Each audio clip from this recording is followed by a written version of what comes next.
Don't look at your 401ks, whatever you do. Okay, James? Okay, Jocelyn? I've been looking all day. Don't do it. Don't do it. Good to see you guys again. Good to see you. Same here. What's going on? What's going on in realtor land? Let's start with you, Jocelyn. CCP was what we talked about in that now famous fireside chat. Yeah. So it didn't. There was a ruling of sorts handed down by NAR. Who did it benefit? Who were the winners and losers? The MLSs? Just kidding.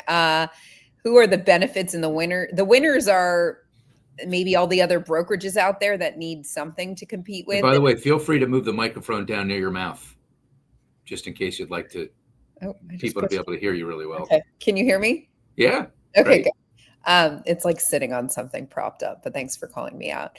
No the last time we all talked, we thought CCP was going to go away, especially James and I, and Greg, I think you thought, hey, that makes the most sense for it to go away completely, right? And that's not exactly what happened. Essentially, NAR and the MLSs have come up with a way to be relevant again by coming up with this delayed marketing. I don't even remember the term because it's so hard to keep up with. And now we've just created more confusion across the industry, if you ask me, about what this means. And they have time to roll it out where at every level, the MLSs in every state can determine what that's going to look like. That's going to be interesting. The one pro that I will say that came of all of this, though, is that everyone is now extremely aware of the existence of this additional marketing of a home that you can do, right? It's not just for the rich and famous anymore. Now, real estate companies, agents, they all are aware of the existence, and so are consumers. And I do think that brings some value to the agent again for having access to information that no one else has access to. You think Compass liked it or didn't like it or is down the middle on it? James, what do you think? I'll have you go first on that. I think they were probably disappointed that NAR basically was Solomon's baby, right? They cut it in two. And they tried to do a bit of an appeasement with Compass. I don't think they wanted to deal with the specter of the DOJ and any potential litigation related to the existing policy. And so by opening up kind of a half measure and saying we're going to let the MLSs really determine locally what this policy looks like is probably just the easiest path for them. So now Compass is going to have to figure out how to deal with it across 500 something MLSs in the country. Let's not forget Compass. Agents of Compass are filing a lawsuit, they're getting their clients right to file a class action lawsuit in Washington. Yeah. In the state of Washington for being forced to put their homes through the MLS and getting hurt by days on market and price reductions being shared across the MLSs. That's going to be an interesting one to follow, guys. I think this is going to be really, really interesting. Absolutely. Anything else on that before we move on?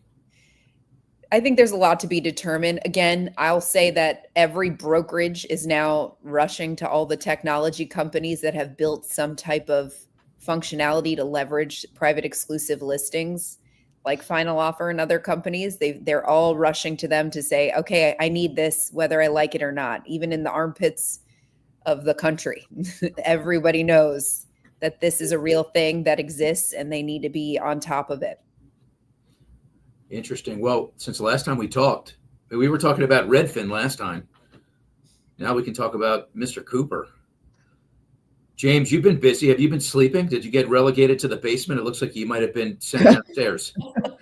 My kids are sick and they're upstairs creating quite a bit of noise. It sounds like Jumanji upstairs. So I came down here for safe passage, and it's kind of got like a 1950s Italian grandma feel to it. It's homey, but it's a little quieter. So yeah, how busy have you been lately? Is this normal run of the mill stuff for you?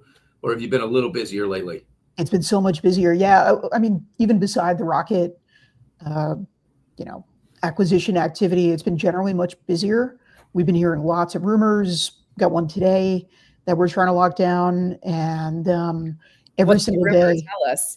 I can't share the rumor. I only have one source on it, and our policy is that we had at least two sources before we even start sharing those whispers. Hey, but it would be, if it ends up being true. Match rumors. What's that? We should match rumors. Ooh. We should. It does involve one very large IMB. I'll say that. So it's a really interesting and exciting time, and it does feel like these deals were not happening in 23 and 2024, partly because the cash flows were pretty poor. I think a lot of investment banks didn't want to deal with the headache of a low margin business with limited upside in the near term. And now I think there's an expectation that things are getting better and money's getting freed up, and we're starting to see really significant change in at least, I mean, not only in the IMB space, but certainly in real estate as well. I mean, there were big rumors about Berkshire Hathaway Home Services. Those have died down a little bit, but they're not the only ones that are on the tongues of M&A lawyers in New York. Well, if you own an IMB right now, it's probably a great time to think about folding into somebody else, because most of these things have an earn out. You don't just get a lump sum up front. That's not really how this game works, folks. You get some amount of money up front, some fraction, and then you make a bet on what the next 2, 3 to 5 years is going to look like. And if you're about to make that bet, it could get pretty good. Yeah, I think that's right. And certainly there is an expectation that there are going to be a lot of good refi opportunities coming up in the next couple of windows. And so we're starting to hear that, the marketing engines are firing up again at the IMBs, and now they're going to be competing against very well-armed servicers that have, a couple $100 billion in coupons that are north of 6%, right? So it's really kind of like the game is about to begin. And what are rates out today, Greg? Like what are your LOs quoting? Probably in the low to mid. I just sent a contract to you guys about an hour ago. Oh, to NFM? Yeah. 6.375% is what I got on a 30-year. You know what? We can keep the lights on in here. Actually, let's make them brighter. Look at that. Look how much brighter I made my lights. Oh, wait. No. It just went out. The deal died. Wait, the deal died. It's contingent free. Lucky us. Yeah, it's pretty wild, the direction rates are going in. James, you just said, use the word game. I don't know if you remember, but it's pretty interesting to watch the gamesmanship between Matt Ishbia and the Rocket folks. He didn't really mince words on his sales call this past Wednesday. Somehow, because you're in the middle of everything, you seem to have access to everything everywhere. You got a hold of the dialogue that took place, and he was not holding back. Were you surprised, or is that just on brand? It's Matt. Yeah, Matt is going to be Matt, and Matt, he's been very successful not being filtered, right? And kind of, if you listen to his earnings calls, they're also very colorful. And I think he was pretty down the line on it, and it's consistent with his past comments about Rocket, and really just kind of about the mix of retail, consumer direct, and wholesale, and he doesn't feel it's compatible and doesn't serve his clients. Again, his clients are brokers very effectively. And so he said a couple things that I thought were pretty, I don't know if I'd say funny, but were definitely interesting. One, he said that Rocket is buying Redfin because real estate agents won't work with Rocket. And he said a couple other pretty spicy things, that essentially Rocket is trying to control the entire ecosystem, and they're going to try to get all of the business that agents currently have, and also LOs on really kind of the refi opportunities are potentially going to be faced with in the upcoming quarters. So I thought that was pretty interesting. And again, very consistent, because he's always said, we only care about the broker. That is our only client. That is the only thing that gets us up in the morning, and Rocket's not here to do good by you. And, he also did say that he believes that Rocket is exiting the wholesale space, but they'll never admit it. Rocket did $45 billion last year through their TPO channel. I think it was probably verbal flourish in which he said, Rocket is going to be sunsetting or shutting down wholesale. They're definitely not going to. But I think his point is just they're not here to work with you, right? They've got other business opportunities that they're going to prioritize. I have to ask, guys, why do you think when Rocket says something like agents won't give us business, why do you think that is? Does Rocket say that? Isn't that what you said? That Matt Ishbia said. No. UWM. Oh, I'm sorry. Said that that agents won't do business with Rocket. Right. Would you do business with Rocket? Let me flip the question around. You're an agent. Yeah, I was asking you guys. You're a super agent. The answer is absolutely not. I mean, I hate to say it. When you think about I mean, and I'm an agent, so I'm saying this from the perspective of an agent, but Redfin, and you think about Rocket, you're thinking about the quality of service that you're getting, right? I mean, that's really ultimately it, is quality of service and ensuring a smooth transaction that actually gets to the table. And that's the perception that agents have of both of those companies. Can't they clean that up? No, because you're getting discount everything. When you get discount, you're paying for discount. That's what you get. Unless discount becomes the norm. Which that could be what it is, right? I mean, James, in which case you'd consider working with Rocket at that point. No. But who knows? I mean, AI could take, they might have an AI robot spitting out the comps on a property outside of it that's better than me doing it. So I think the theory behind a future Redfin, Rocket, now we can add Mr. Cooper to the mix, kind of value proposition is that they'll be able to leverage economies of scale that no one else can, and they'll kind of build a better mousetrap. They'll have stronger functionality with AI, with human agents. They also now have a lending arm through Bay Equities, which was Redfin's captive lender, and so they can, as Brian Hale said on your show last week, Greg, they can move their sales force more quickly and more directionally than certainly a competitor like UWM can, or even a lot of distributed retail lenders, because they kind of, a lot of them think that the lender works for them, right? So Rocket's kind of in a different position. I don't know. I've never said a loan to Rocket. I've heard over the years that there are some agents out there who feel like it's too muddy, it's too complicated a process, things fall through, one hand doesn't talk to the other, or there are too many things that they need to clean up in a loan and the borrower gets frustrated. I've also heard that from almost every other agent in every other lending situation in America. Like real estate deals are still very complicated. I think Rocket has an opportunity to change that paradigm, but the thing that we always come back to is agents have done business a certain way for a very long time. Consumers have done business a certain way for a very long time. There are only so many borrowers out there, so many agents out there who are willing to do a very digital experience. And it's going to take a long time, in my opinion, for that paradigm to really shift. But if anyone has the money and the means to start pushing that a little bit closer, it would be Rocket and Redfin and Mr. Cooper. Do you know what percentage, James, of Rocket's business was purchased last year? They don't break that out. I wouldn't want to hazard a guess. Is it fractional? Is it less than 50%, do you think? Or not sure? Of purchase? Yeah, of all their whole book of business between... I would have to look. I don't know the answer. Yeah. Well, it's interesting because I think that most would say that they perfected the refi process. They're really good at that. So, I mean, when we talk about bad service and hands dropping this and that, they're probably talking about a business that they've not leaned into as much as they could. So if they do that, obviously they're not going to allow gaps there. So I would say it's fixable. They'll be able to address that. The Bay Equity thing is interesting though, because I don't know how much volume Bay Equity did. They're a top 50 lender for sure. Top 50, yeah? I think so, yeah. Yeah. Interesting. Very interesting. What do you think Zillow's thinking, everybody? I keep wondering that. What's their move?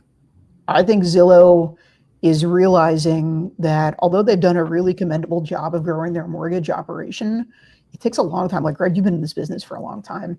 You don't just build it over the course of a year or 2 years. You need institutional knowledge. You need to know people who can kind of grow organically.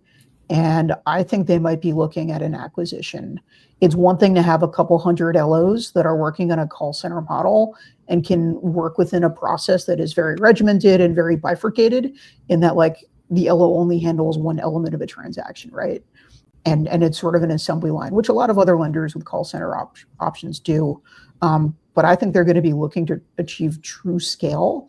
And they're now seeing a lot of major competitors who either have more money than them or have just more firepower than them, right? With personnel, with market share, with different elements of the funnel. I think they're going to acquire a lender at some point. Wow. You know what? Call center focused lender.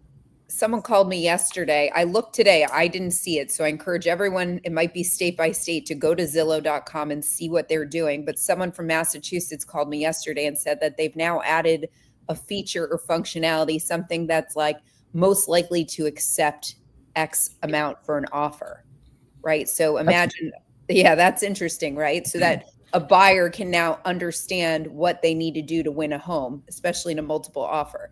How they're catching and getting that data, my guess is, showing time, dot loop. They have a lot of data on their hands to know and predict what could help a buyer win, which I wonder if they're going to lean on that a bit, try to drive some more business back to those buyer agents again. I don't know.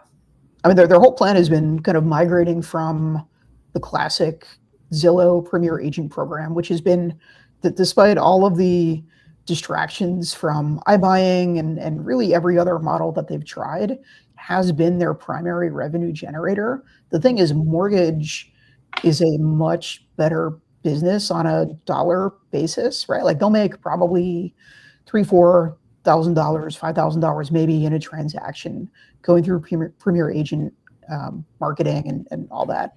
They could double it with mortgage. Mm-hmm. And so what they want to do, they're kind of all looking at the same problem in terms of vertical integration, but at different parts in that funnel. And so if you believe that Zillow can improve their Flex program, in which basically the agent is paying, 35, 40% of their commission on it, but I mean, the borrower is kind of like locked in on that, on that ride.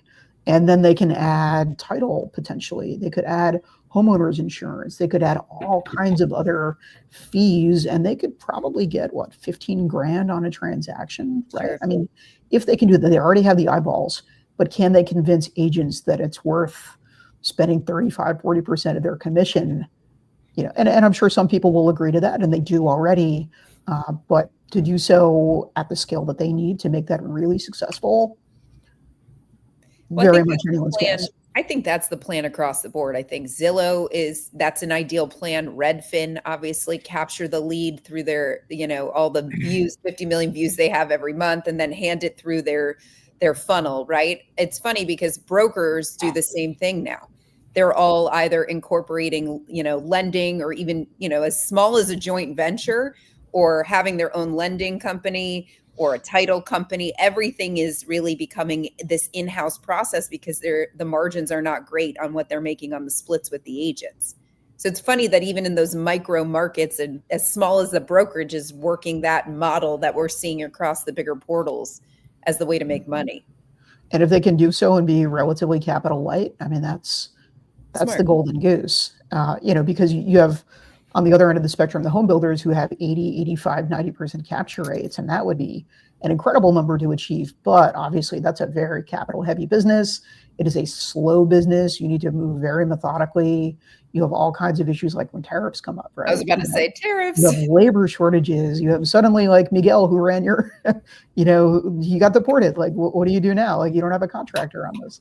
So they do need to improve their capture rate on that, but they also need to improve the number of agents who are willing to do it in more than just 35 markets. But I do think they'll get there. It's just my parents who are still, look at the demographics, the people who are buying homes right now are still, generally speaking, they're not the kids, they're boomers, they're Gen X, they're older millennials. They are not going to be going through Zillow the whole way through, in my opinion, in the vast majority of cases. So they still have that to overcome. But, eventually we'll all die and the kids will do it. And maybe Zillow will be, a $50 billion company. Hey, Jocelyn, you had thought that the CCP could affect Zillow's ability to get all the listings that they were getting from the MLSs. Is that no longer a thing? Is Zillow still as powerful and formidable as they were?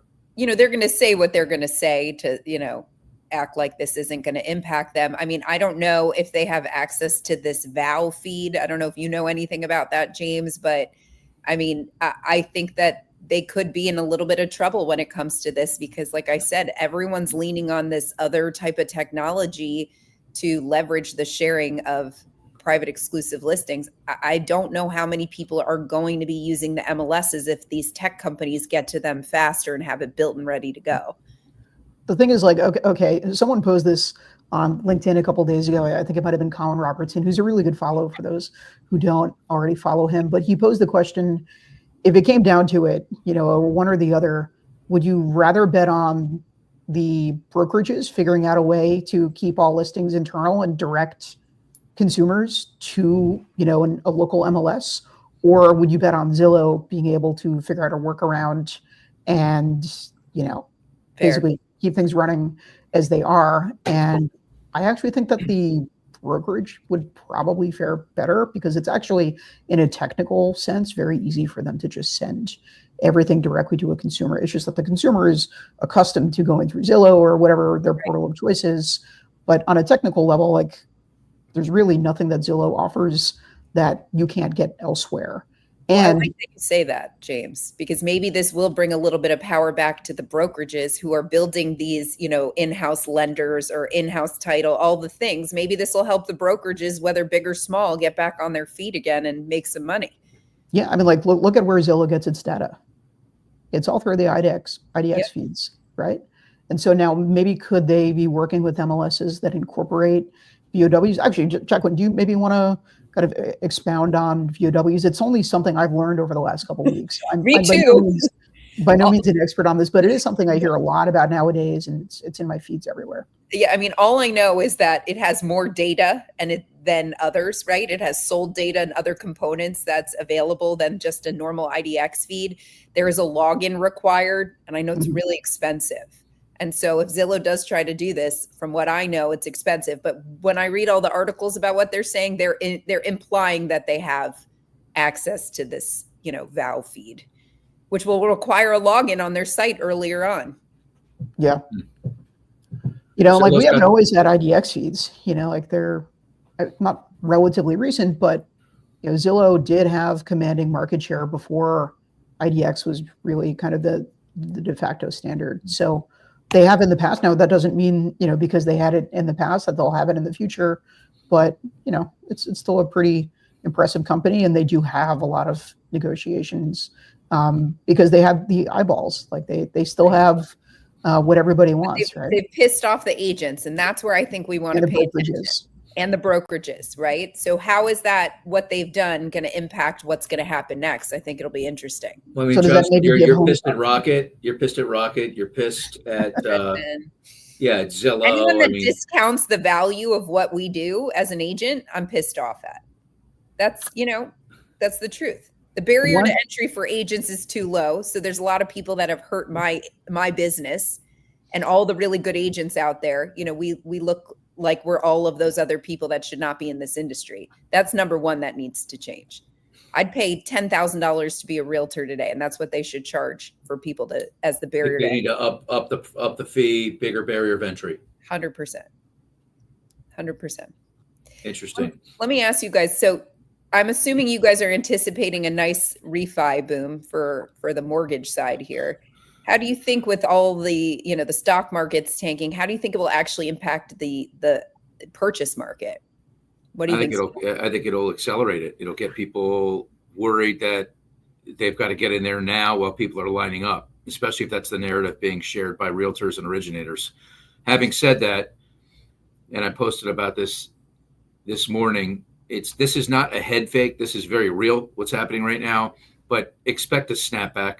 Expect the bond to go back up over 4. Nothing is ever straight down. Just remember that. So if you're out there, if you're an originator and you're floating, thinking, oh, you know what, consumer rates are going to go down even more, like, take the gift and run. And if you're a realtor, this is a great opportunity to get in front of your database to shake some trees and line people up. So I think it's overall very positive.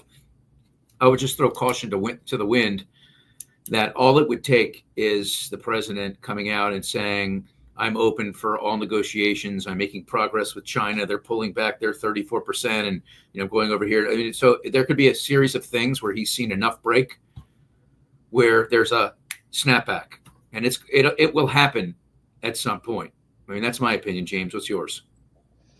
I think the refi market is going to look kind of like, you guys remember late August, early September, we had a couple weeks, like 3 weeks, where I knew people who were quoting VA and Govy lenders in like the low to mid fives, right? Like really, really solid refi market there. Not as great for conventional, but a lot of those people are a little bit more locked in. And I think we'll probably start to see that as 401ks look bad and there's general angst about the economy. And Jerome Powell today saying that the tariffs are inflationary. And so it's, it's very much a mixed message. My concern would be stagflation, and you get the worst of both worlds. And we might have a situation where purchase doesn't really materialize because people who would be kind of classic move up buyers look at the situation and say, I'm not as confident that my job is going to be there or that this economy is going to hold. And maybe I'm not going to pull the trigger because my economic anxiety is greater than whatever the difference in rate is. And I don't want to still pay more than what I already have on my 2.9% mortgage from 2021. So that would be my concern about the purchase market. But I mean, who could have predicted if we had talked 3 months ago about what early April would look like in the market? I wouldn't have said it was this. So it's probably never a good idea to try to make a lot of predictions about the Trump administration. You're having fun though. I know that you're having fun at HousingWire. Your gathering, which the three of us will be at the gathering coming up in Colorado Springs, and that's coming up June 8th to the 11th. Yes, the lineup is just absurd. I cannot wait to be a part of it. It's for real estate agents. It's for mortgage executives, high producing loan officers, the people that care passionately about the industry, whether you're on the real estate side or the origination side. I'm really excited for it. Jocelyn, I understand you've got a podcast booth there. We do. Final Offer has a podcast booth. So you guys will be visiting me. We're going to be doing this again and again. And anyone can pop by and I'll happily interview them. James, I know you'll be there. If you're not, I'm not going. Me too. I'm not going if you're not there either. Yeah, if James isn't there. I met you. Yeah, I've got a couple other engagements over the next few months, and I'm looking forward to getting back on the travel wagon. And this is really the highlight of my year every year. It's just our podcast is. Oh no, James, I have a question for you. In your line of work, are you ever able to plan, or are you just always flying by the seat of your pants? Like today's Friday, you already have things you're going to be looking at next week, or is it just like whatever's coming, I'm just going to address, and it's like a hot potato all the time?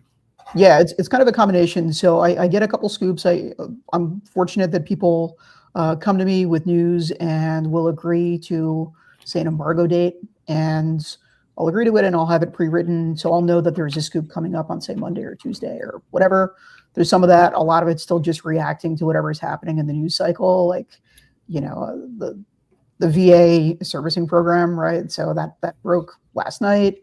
That's something we need to jump on. The story about the first American title executive. Did you guys see that one? That's a crazy story. Give us the lowdown on that. What's the crib notes on that? The CEO, his name is Kenneth DeGiorgio. I don't know him. I've never spoken to him. He was on a cruise in the Caribbean, and allegedly his wife got into an altercation with a guy who was dancing barefoot, which is disgusting, at a cruise bar, and she got into words with him, and DeGiorgio allegedly choked him and said he's going to effing kill him. Oh, wow. And so he was arrested and charged with assault when they docked in San Juan, Puerto Rico. Oh, wow. Man. So he made $7 million last year. So control your temper, buddy. Yeah. Hey, did you know there was a new launch at HousingWire this week? Yes, I worked there. I'm looking at Clayton Collins, the CEO. Tell me. Well, it has to do with Altos Research. So we've rebranded Altos, so it's and we're expanding on the capabilities of Altos, and we're looking to get even more agent participation. I use it all the time. I think it's a really amazing tool, and you can find out what's happening in any zip code in America. And the data is so much closer to real time than anything you'll see on one of the listings platforms like Zillow or Redfin or Realtor or even Homes.com. So, you can really get a better feel for the market. So I will take a look at my hometown of Wyckoff, New Jersey to see what's going on, because my parents sold their house in 2021 for like $650,000. And if they'd held onto it, it would be worth $1 million now, because there are only 9 houses on the market, and there are like 20,000 people in this like nice bedroom community in North Jersey, just outside New York City. And I've been just fascinated. I wish I'd bought it from them back in 2021. But why didn't they give it to you? Were you like a bad boy growing up? Were you like a no? They moved down to North Carolina. Bad boy, come on, man. No. I could see James maybe was like, mischievous kid and running, and so now he's the complete opposite. He's like, by the book. The shirts are always ironed perfectly. The hat, you don't see a wrinkle in it. No, my parents gave me kind of an unusual upbringing. They're very laissez-faire. It's very kind of like, we didn't have bedtimes. We could sort of do what we wanted to do, and we were expected to learn from our mistakes. And I made a lot of them. Not a bad way to grow up. Yeah, but they moved down to North Carolina because the taxes in North Jersey were killing them. So they were paying $20,000 a year in property taxes, and their income was going down, and costs were rising, and it was just like, we need to retire. So they moved down to North Carolina, and they live in like the exurbs, North Carolina. I'm going to put on my reporter's hat and maybe dig up some of your teachers and see what the real deal is. Maybe on the next podcast, we'll have like your science teacher on with us. Okay. Yeah. Miss Cassidy would love to talk to you, I'm sure. Miss Cassidy. Okay. Well, thank you for the clue. I appreciate that. Yeah. Reporters always leave breadcrumbs. I like it. Anything else in closing? We're heading into the weekend. Stock market is down about 100 points since when we got on here. Exciting. Yeah, let's see how that impacts, the housing market. It's good for you guys for the refis. I'm jealous. It is, man. You don't lose until you sell. Just remember that, everyone. Got it. Great talking to the two of you again. Good to chat with you. Thanks for having us on. Yeah. Are you going to be in next week for the MBA advocacy conference, James? So unfortunately, my father has terminal cancer, and so he's doing, this is a bummer to end on, but he's doing like a big family reunion in the Outer Banks, North Carolina. So I'm taking my little kids and my wife, and we're going to be spending a week with my dad. Wow. Before like palliative care and stuff like that. Gosh, I'm sorry to hear that, man. Yeah. But you get to spend some quality time. I know that means the world to you. Yeah. All right. Well, thank you both. Thank you. We're out. Thanks, Donna Chevsky. She's in the back hitting all the right buttons as always. Have a great weekend, everyone. Thanks, Talk to you guys. soon. Bye.